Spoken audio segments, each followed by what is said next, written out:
नमस्कार, बहुत बहुत स्वागत है आप सभी का हमारे इस खास कार्यक्रम जनादेश 2024 चुनावी चकल्लस में। मैं हूं निखिल सिंह और चुनाव का मौसम हो और राजनीतिक चकल्लस ना हो, ऐसा हो नहीं सकता। और इस बार भी 2024 के लोकसभा चुनाव में कई ऐसे मुद्दे हैं जिनको लेकर हर दिन कोई ना कोई राजनीतिक खींचतान होती ही रहती है और पूरा चुनावी माहौल उसी मुद्दे के इर्द गिर्द घूमने लगता है। ऐसे ही बयानों और घटनाओं के बाद होने वाली चुनावी चकल्लस पर हमारी पैनी नजर बनी हुई है और इस कार्यक्रम में हम आपके लिए ऐसी ही चुनावी चकल्लस लेकर एक बार फिर हाजिर हैं।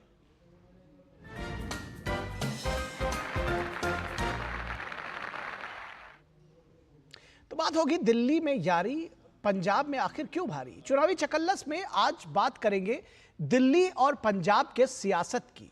और यहां चुनावों के दौरान तमाम मुद्दे हमेशा ही चर्चा का विषय रहते हैं। इस बार सियासत दिल्ली से शुरू हुई और उसने पंजाब को भी अपने लपेटे में ले लिया। दरअसल पिछले दिनों कांग्रेस के प्रदेश अध्यक्ष रहे अरविंदर सिंह लवली ने यह कहते हुए अपने पद से इस्तीफा दे दिया कि कार्यकर्ताओं की अनदेखी की जा रही है।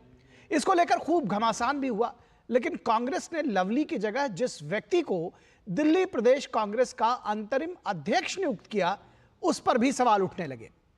दरअसल जिस देवेंद्र यादव को कांग्रेस ने दिल्ली में अपना अंतरिम प्रदेश अध्यक्ष बनाया, वो पंजाब कांग्रेस के भी प्रभारी हैं। उसी पंजाब में जहां कांग्रेस ने आम आदमी पार्टी सरकार के खिलाफ मोर्चा खोल रखा है, उसके खिलाफ चुनाव लड़ रही है। यानी दिल्ली में साथ साथ और पंजाब में दो हाथ, दिल्ली में दोस्ती, पंजाब में बैर। और इस विषम परिस्थिति वाली भूमिका की अगुवाई में आना पड़ा है देवेंद्र यादव को। उनको दोनों जगह अलग अलग भूमिकाएं निभानी पड़ रही हैं। जाहिर तौर पर इस पर सवाल तो खड़े ही होंगे। बीजेपी के नेता ही नहीं, कांग्रेस के लोग भी सवाल पूछ रहे हैं कि आखिर यह कैसे संभव होगा। तो सियासी वार पलटवार तो हो ही रहे हैं, जनता के बीच भी यह मुद्दा छाया हुआ है और पब्लिक इस पर खूब चटकारे ले रही है। इसमें हो रहा है हास परिहास और इससे उपज रहा है चुनावी चकल्लस। और आज हमारा विषय भी यही है कि दिल्ली में यारी, पंजाब में क्यों भारी। और इससे आगे बढ़कर अगर कहें तो दिल्ली के नए कांग्रेस अध्यक्ष पर जिम्मेदारी भारी कैसे निभाएंगे। आपसे कहीं दुश्मनी तो कहीं यारी।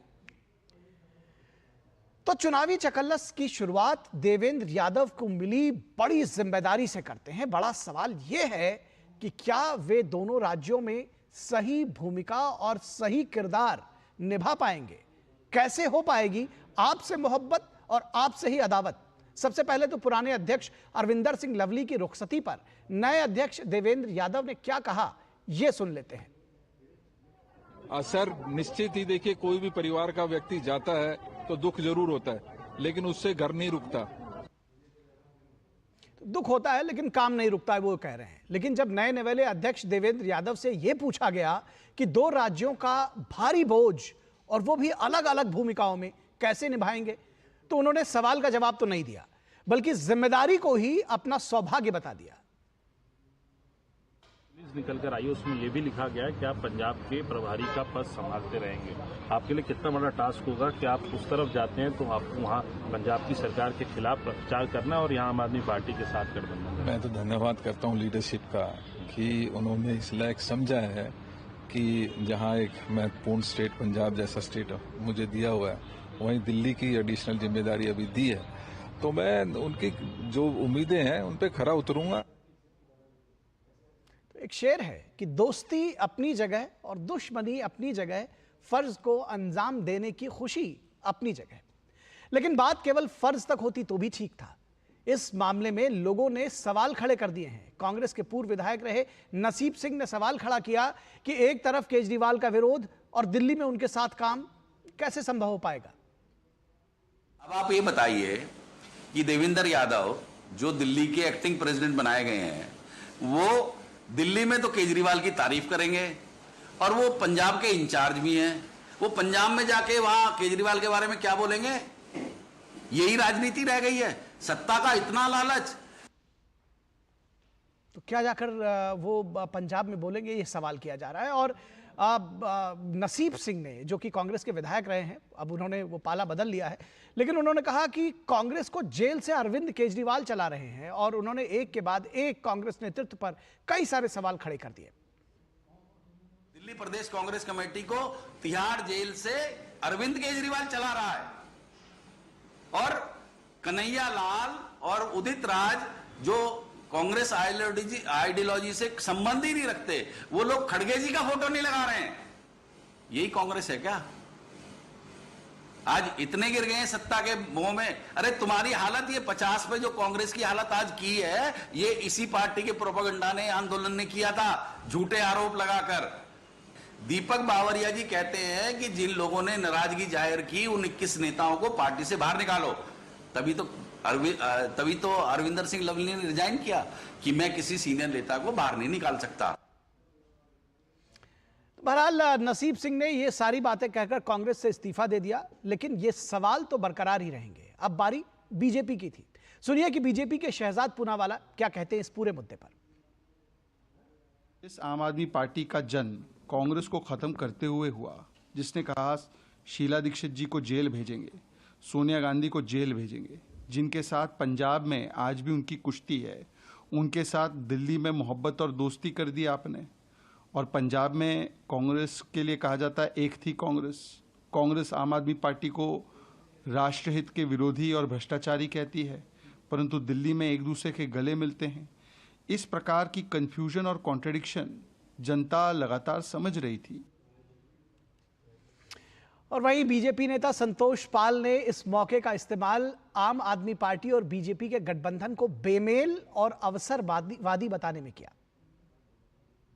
नई नियुक्ति कांग्रेस पार्टी ने करी है देवेंद्र यादव जी की, वो पंजाब में प्रभारी हैं और वहाँ पर उनकी यही मांग है कि आप पार्टी बहुत भ्रष्ट है, पंजाब की सरकार को बर्खास्त किया जाए, इनके सारे मंत्रियों एमएलए के खिलाफ सीबीआई जांच की जाए, क्योंकि लोग पंजाब को लूट के खा गए हैं। और वही व्यक्ति दिल्ली में आकर आज आप पार्टी का, कांग्रेस पार्टी का नेतृत्व कर रहा है। वो कहते हैं ना, चोर चोर मसूरे भाई, इस तरीके की जो इनकी एक, मैं समझता हूँ षड्यंत्र ही कहूँगा कि पंजाब में कुछ और दिल्ली में कुछ, लेकिन देश की जनता सब देख रही है और इसका असर पंजाब और दिल्ली में नहीं पूरे देश में पड़ने वाला है।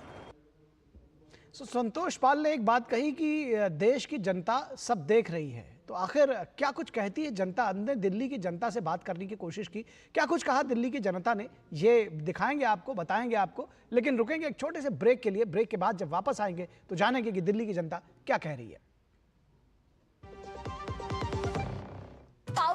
पाव भाजी को फेवरेट बनाता है MDH पाव भाजी मसाला। MDH पाव भाजी मसाला। MDH बनाए पाव भाजी लाजवाब। MDH। मैं कैप्टन होता ना, ओपन कराता।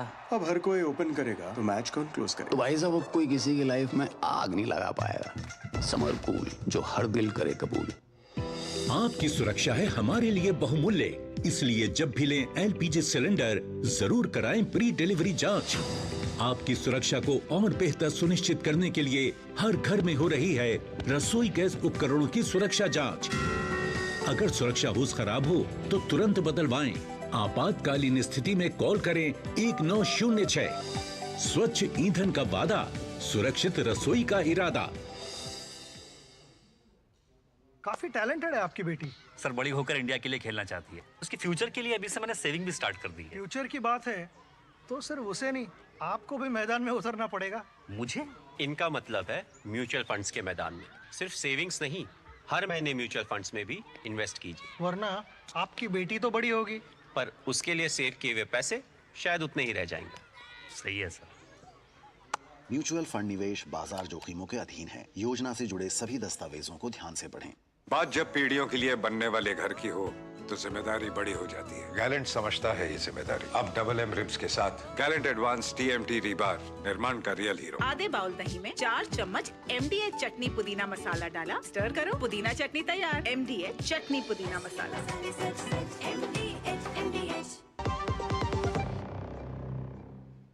स्वागत है आपका ब्रेक के बाद चुनावी चकल्लस में, और हम चर्चा कर रहे हैं कि आपसे ही मोहब्बत, आपसे ही अदावत, किस तरह से ये अजब गजब सियासत दिल्ली में चल रही है। क्या कुछ कह रहे हैं दिल्ली के लोग इस पर, आइए आपको सुनाते हैं।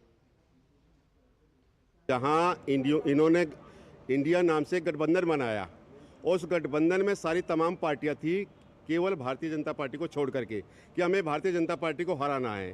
तो ये दोनों जो वो है, आम आदमी पार्टी और कांग्रेस, आपस में जो है, यहाँ तो गठबंधन है दिल्ली के अंदर, दिल्ली में भी गठबंधन नहीं है देखा जाए तो, और ना ही वहाँ पर जो है, क्योंकि उनको पता है कि हम पूरी तरह से हारेंगे, इसलिए जो है वो अलग अलग लड़ रहे हैं। कांग्रेस ने वहाँ थोड़ी ज़मीन तैयार की है, लेकिन दिल्ली में जो है उनकी ज़मीन तैयार नहीं थी, तो इसलिए उन्होंने गठबंधन तैयार कर लिया। लेकिन यहाँ पर भी अगर आप देखें, दोनों कैंडिडेट बाहरी है, कन्हैया भी बाहरी है और उदित राज भी बाहरी है। तो ऐसी स्थिति में अब कह रहे हैं कि हम जो है ऑब्जर्वर बनाएंगे दोनों पार्टियों के जाकर के हम जो है वो एक साथ लड़ेंगे। कहाँ से लड़ेंगे? पंजाब में तो अलग अलग लड़ रहे हैं, दिल्ली में एक हो गए हैं। तो दिल्ली की पब्लिक को ये पता नहीं चल रहा है कि भी कौन सा मैनिफेस्टो कांग्रेस का मानेंगे या आम आदमी का मानेंगे। तो इस तरह दिल्ली की पब्लिक तो बहुत परेशान है, कन्फ्यूज है कि भी वो अपने आप को ठगा सा मान रही है कि दिल्ली की पब्लिक ने पहले कांग्रेस को वोट दिया, अब कांग्रेस भी उनके साथ आ गई, तो अब आम आदमी को वोट दें या कांग्रेस को वोट दें, दोनों के मैनिफेस्टो अलग अलग हैं। और एक तरफ इंडिया गठबंधन में एक साथ होने के बावजूद भी इनका कोई भी आपस में विचारधारा नहीं मिलती है, एक दूसरे को एक तरफ गाली दे रहे हैं, और दिल्ली के लोग जो है इस चीज़ को ठगा महसूस कर रहे हैं। दिल्ली के अंदर गठबंधन कर रहे हैं और पंजाब के अंदर बिना गठबंधन का चुनाव लड़ रहे हैं। दिल्ली की जनता को तो बेवकूफ़ बना ही बना रहे हैं, पूरे देश को बेवकूफ़ बना रहे हैं। दो तरफा मुंह की राजनीति करने वाले दिल्ली और पंजाब के जनता के साथ विश्वासघात कर रहे हैं और देश की जनता के साथ कर रहे हैं। अगर गठबंधन करते तो पूरे देश के साथ एक साथ मिलकर करते। दो मुहा राजनीति नहीं करनी चाहिए। दिल्ली के अंदर जो गठबंधन हुआ है, ये गठबंधन नहीं ठगबंधन है। तो ये थी लोगों की राय, और इस समीकरण को और इस चकल्लस को किस तरह से लोग इस पर हास परिहास कर रहे हैं, आखिर कार्यकर्ता क्या कुछ सोच रहे हैं दोनों पार्टियों की, इन सब विषयों पर बात करेंगे अपने संवाददाता से। लेकिन रुकेंगे एक छोटे से ब्रेक के लिए, आप कहीं मत जाइएगा, जल्द हाजिर होंगे। अब तक टेस्टी राजमा बनाना नहीं आया। बिना MDH राजमा मसाला के टेस्टी राजमा कैसे बनेगा? MDH राजमा मसाला। क्या स्वादिष्ट राजमा बनाए। MDH। सर, आप किस एज में रिटायर हुए थे? 39। सोच रहा था काश मेरी भी रिटायर्ड लाइफ आप जैसी हो। उसके लिए मैदान में उतरना पड़ेगा। उतरूंगा ना सर। अरे भाई यहाँ नहीं, म्यूचुअल फंड्स के मैदान में। Mutual funds? हर महीने इन्वेस्ट करो, फ्यूचर की तैयारी करो। करोड़ों लोग इन्वेस्ट कर रहे हैं और देश के साथ आगे बढ़ रहे हैं। सही है सर। तो आ जाओ मैदान में। म्यूचुअल फंड निवेश बाजार जोखिमों के अधीन है। योजना से जुड़े सभी दस्तावेजों को ध्यान से पढ़ें। Delivery boy has picked your order. अरे भाई पता है भूख लगी है, 30 मिनट का मैसेज नोटिफिकेशन आया था ना। मैसेज के सारे थोड़ी बैठ सकते हैं। कल आपने कुछ शेयर्स बेचे थे ना? हाँ, तो चेक किया? मैसेज आया तो था। सिर्फ मैसेज काफी नहीं है। आप शेयर मार्केट में कोई भी ट्रांजैक्शन करते हैं ना, तो स्टॉक एक्सचेंज से आए SMS या ईमेल को अपने डीमैट अकाउंट और बैंक स्टेटमेंट के साथ भी टैली कीजिए। बेटा भूख में ना दिमाग बंद हो जाता है। समझ कर इन्वेस्ट कर। स्वागत है आपका ब्रेक के बाद, और किस तरह से ये पूरी सियासत दिल्ली के लोग देख रहे हैं, समझ रहे हैं, ये आपने जाना है। हमारे संवाददाता गिरीश निशाना हमारे साथ जुड़े हुए हैं, उनसे जानने की कोशिश करेंगे। गिरीश, दिल्ली की जनता की राय हमने जानी, ये जानने की कोशिश करेंगे कि दोनों पार्टियों के कार्यकर्ता, आम आदमी पार्टी के कार्यकर्ता और जो कांग्रेस के कार्यकर्ता हैं, वो किस तरह से देख रहे हैं इस पूरी मोहब्बत और अदावत वाली जो गुणागणित की सियासत है। देखिए निखिल, मैं आपको बताना चाहूँगा, क्योंकि जिस तरह से पंजाब की अगर बात की जाए तो पंजाब में आम आदमी पार्टी और कांग्रेस अलग अलग मुद्दों पे चुनाव लड़ रहे हैं, एक दूसरे को गाली देते नजर आ रहे हैं, भ्रष्टाचार के एक दूसरे पे आरोप लगा रहे हैं। लेकिन वही बात अगर दिल्ली की जाए तो देश की राजधानी दिल्ली में दोनों पार्टियां मिलकर चुनाव लड़ रही हैं। ऐसे में जो उनके कार्यकर्ता हैं वो कंफ्यूज बहुत दिखाई दे रहे हैं कि क्या वो आम आदमी जो जहां पर कांग्रेस की टिकट पर उम्मीदवार चुनाव लड़ रहे हैं, वहां देख रहे हैं कि आम आदमी पार्टी वाले साथ दें या ना दें, क्या करें क्या ना करें, उसमें बहुत पूरी तरह से कंफ्यूज हो रखे हैं। इसी तरह से कांग्रेस के जो कार्यकर्ता हैं वो भी पूरी तरह से कंफ्यूज दिखाई दे रहे हैं। पूरी तरह से दिल्ली के अंदर एक अलग माहौल है, क्योंकि उनको सोचने पर मजबूर होना पड़ रहा है कि किस तरह से जो आम आदमी पार्टी और कांग्रेस है वो पंजाब में तो एक दूसरे को गाली दे रही है, लेकिन देश की राजधानी दिल्ली में एक साथ चुनाव लड़ रहे हैं, और इसका सामना उनको जब लोगों के बीच वो वोट मांगने के लिए जा रहे हैं उसका असर वहां भी देखने को मिल रहा है निखिल, क्योंकि लोग उन पर तंज कस रहे हैं कि एक तरफ तो आप वहां पर एक दूसरे को गाली दे रहे हैं और हमारे सामने आकर दिल्ली के अंदर वोट एक साथ मांग रहे हैं। क्या आपकी नीति है, भविष्य में क्या रहेगा, इसको लेकर भी बड़े सवाल खड़े हो गए हैं निखिल जी। एक बात बहुत बहुत जल्दी से आपसे जानना चाहेंगे कि ये क्या कार्यकर्ताओं के बीच में कोई सामंजस्य बन पा रहा है, क्योंकि असली जनता के जो सवाल है उसका जवाब कार्यकर्ताओं को देना पड़ता है।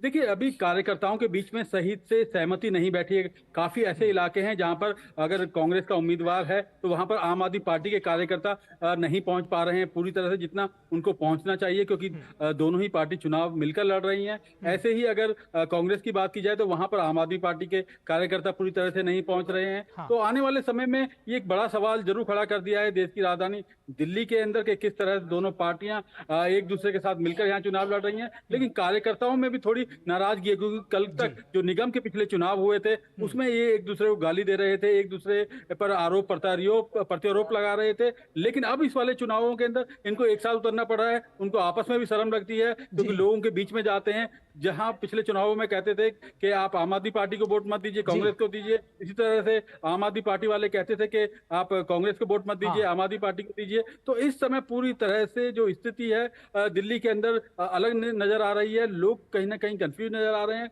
पार्टी के कार्यकर्ता भी आपस में बहुत कंफ्यूज है और वो कहीं ना कहीं दिल्ली की जनता के पास जाते हुए डरते हुए नजर आ रहे हैं। जी, डरते हुए नजर आ रहे हैं, क्योंकि सवाल ढेर सारे पूछे जा रहे हैं। बहुत शुक्रिया इस तमाम बातचीत और जानकारी के लिए गिरीश निशाना। तो चुनावी चकल्लस के आज के अंक में बस इतना ही। हमारी पूरी टीम को दीजिए इजाजत। नमस्कार।